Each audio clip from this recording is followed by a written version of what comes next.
"Fourscore and 7 years ago, our fathers brought forth on this continent a new nation, conceived in liberty and dedicated to the proposition that all men are created equal.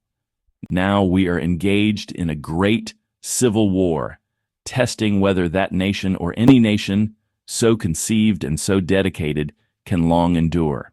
We are met on a great battlefield of that war. We have come to dedicate a portion of that field as a final resting place for those who here gave their lives that that nation might live. It is altogether fitting and proper that we should do this. But in a larger sense, we cannot dedicate, we cannot consecrate, we cannot hallow this ground. The brave men, living and dead, who struggled here have consecrated it far above our poor power to add or detract.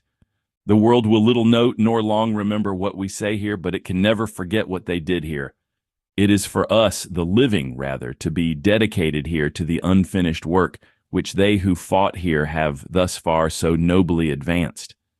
It is rather for us to be here dedicated to the great task remaining before us, that from these honored dead we take increased devotion to that cause for which they gave the last full measure of devotion, that we here highly resolve that these dead shall not have died in vain, that this nation, under God, shall have a new birth of freedom, and that government of the people, by the people, for the people, shall not perish from the earth.